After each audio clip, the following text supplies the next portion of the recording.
Thanks, and a pleasure to be here. And thanks, Christoph. I owe you one for a long time, so very happy to be here. What I would like to speak about in the next 15-ish minutes, and then leave a few minutes for Q&A, is where are we on our exits and M&A journey. For those of us raising capital, whether as companies and for sure as GPs, this is a question we come across fairly often by our investors, by people who invest in funds first and foremost. And if we're unable to answer it well in the next couple of years, we may have difficulties to keep raising. So rather than giving the usual answer, trust us, they will come, I try to look at a little bit of data and see if we can gather any thoughts or any conclusions from what we are seeing here vis-a-vis other ecosystems and try and infer where we may be. Just as a quick background, I'm a partner at TLCom for the last 12 years. We're one of the first VCs in the neighborhood, I guess, at this point. We're currently in our second fund, which is a $150 million vehicle. We invest mostly in seed and A. We do like to see more exits, of course, as all other fund managers. We're focused on Nigeria, Kenya. Recently did our first deal in Egypt and currently doing our first one in South Africa, so sort of Pan-African, sitting outside of Nigeria and Kenya. So why is this important? What's an exit funnel is something I want to walk you through in 2 minutes. Some lessons from other ecosystems as mentioned. Where are we in our journey in Africa and what does it entail?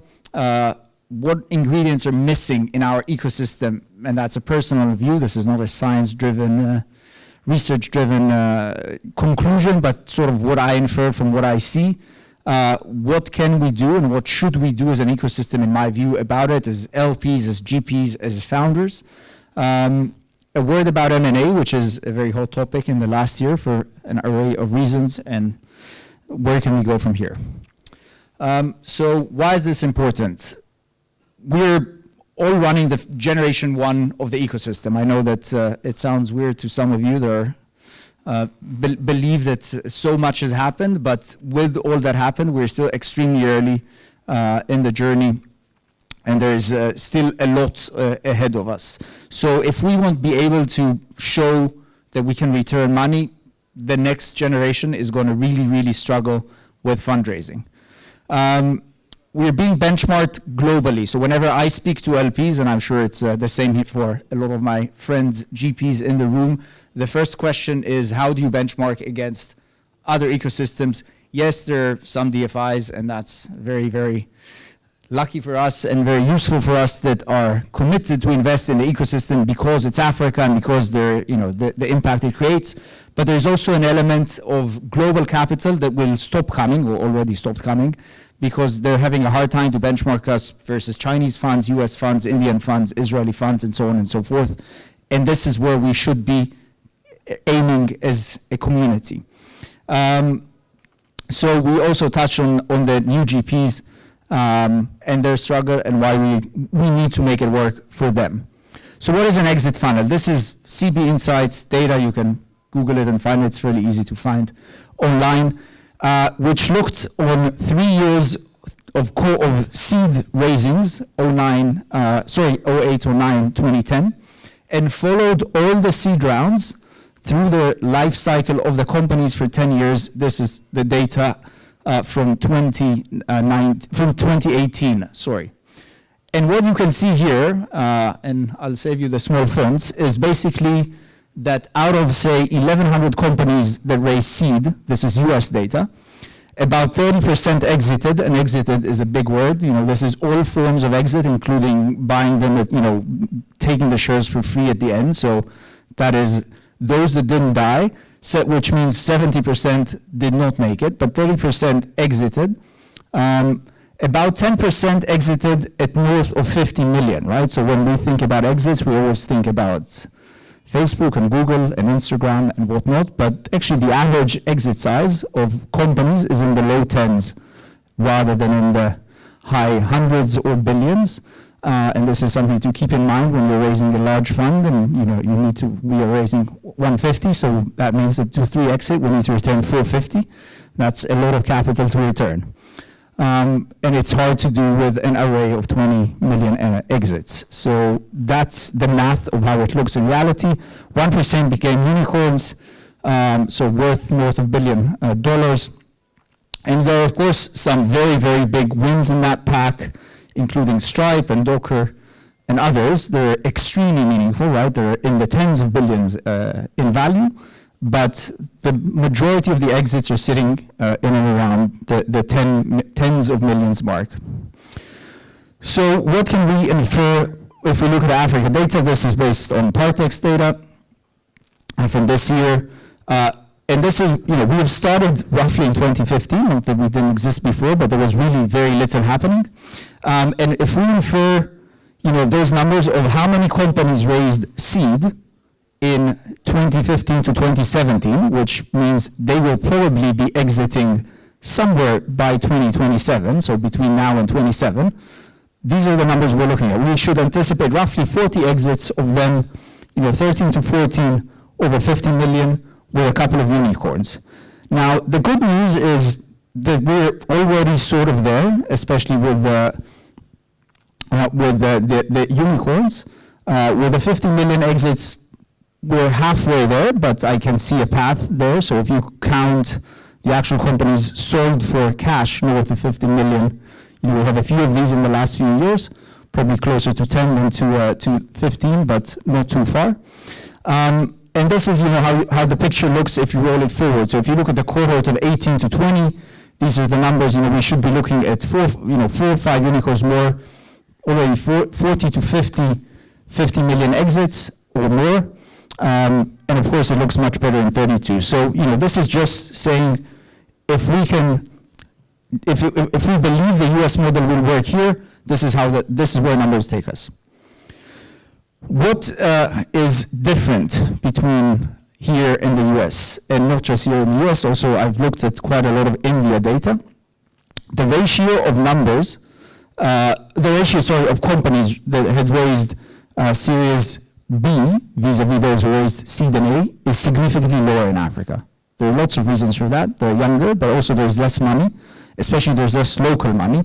And what I guess a lot of us learned over the last 2 years is that international money is very happy when money is cheap and there's no interest, and the minute interest goes up and money is not free, international money tends to go away, which is what happened in the last 9 months. So I have not seen almost any B price round or C price round since 9 months in Africa. And the reason is a lot of the international guys are not here, and there are very, very few local funds who can lead those rounds. So we're sitting with about 50% of the Indian ratio of B to A, and probably lower if you compare to US data. And I think this is something we should be very aware of. This is something that we as an ecosystem need to think about. If we compare to India, to the India data, it is worth noting that the numbers are not extremely different from US. So this, again, trying to analyze what happened to the cohort of 2012 to 2015, to 2014, how many exits north of 50 million happened, how many unicorns and so on. The total number of companies valued north of 50 million is roughly similar to the US. So you can infer that maybe the math works. But if you look at Africa vis-a-vis India in those years, it looks like we're earlier than what we think, or where we think we are. We're actually pretty similar to where India was roughly a decade ago.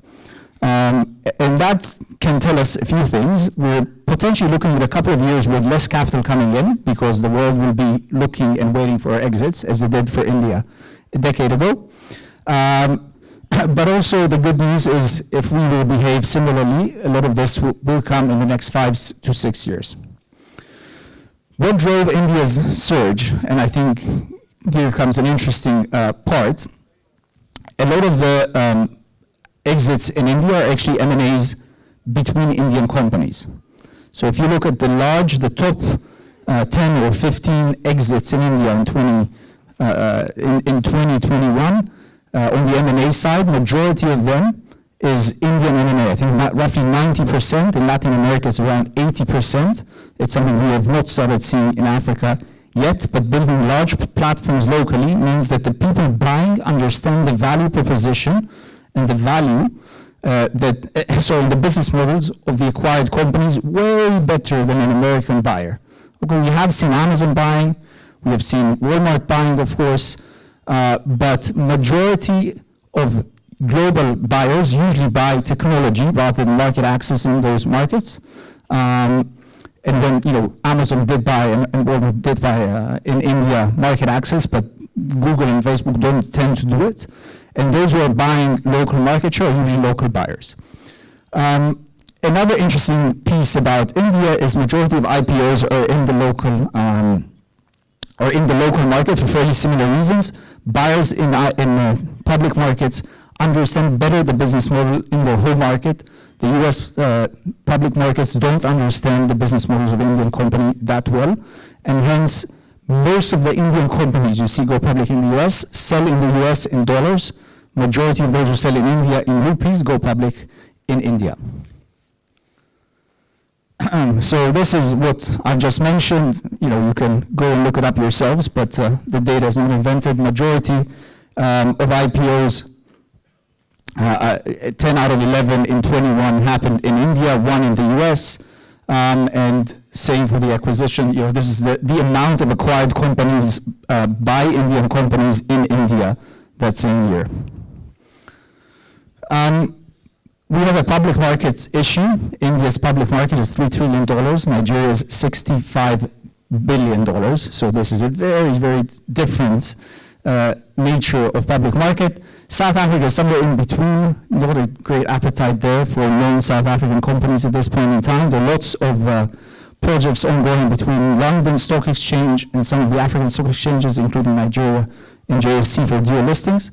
But I think that what we should remember is, as much as we aspire for US listings, a $3 to $10 billion company valuation in the US on NASDAQ or NYSE will hardly get any coverage. These are tiny companies in US terms, and there are very few analysts who will look at them. Whereas they can definitely not go public in Nigeria because there is not enough depth there. So we need markets that are in the mid-trillions, in the single-digit trillions, to get enough coverage and traction. And this is something to think about, makes some of the European exchanges actually pretty interesting to explore for listings for African companies. We have not seen many of those, but it's a point to keep in mind. Looking ahead, I think we definitely will see more maturing companies hitting values, not valuations. These are very different things. I'm guessing some of us are learning it the hard way this year. So we will see more companies acquired, in my view, at the north of 100 million in the next couple of years. Many of the deals, I think that the number of deals will probably plateau for a couple of years. I don't think we will get to 10 billion in money raised this year, probably not the next as well. We have a drying up GP ecosystem. We're missing a lot of the global capital, so I'm slightly less optimistic than some. I don't think it's a bad thing, by the way. I think it's a healthy stage of maturing.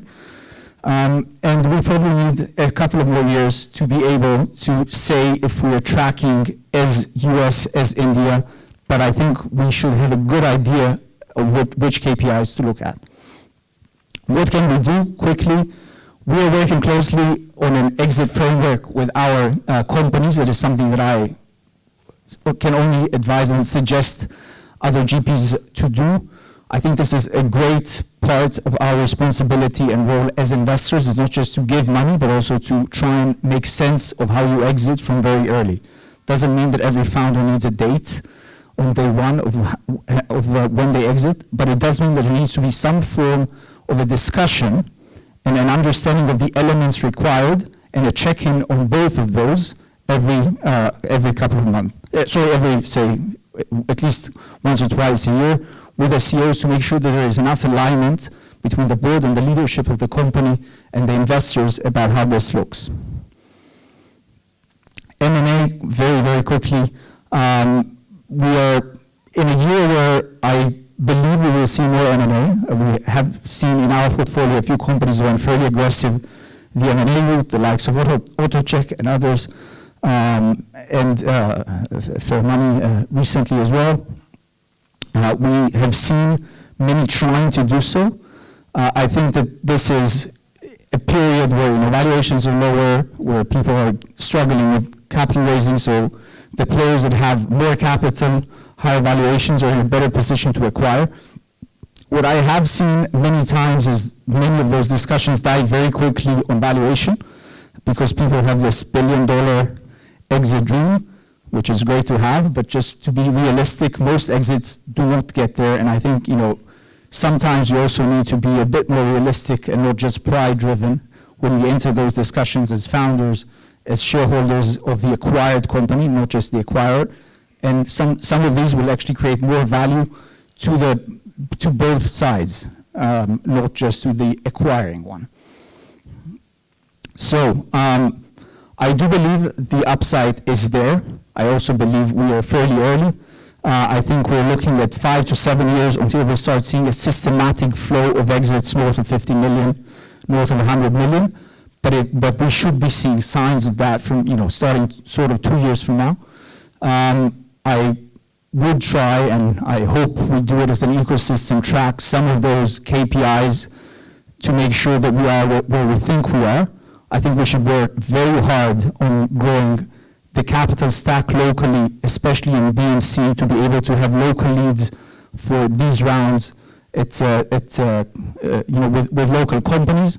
We should be trying to promote more aggressively local M&A, platformizing, building large Africa platforms, and we should also try and establish relationships with some of the relevant stock exchanges, not just with the Nasdaq and NYSE, to be able to list in places that are relevant from a size perspective and a business model understanding perspective in the near future.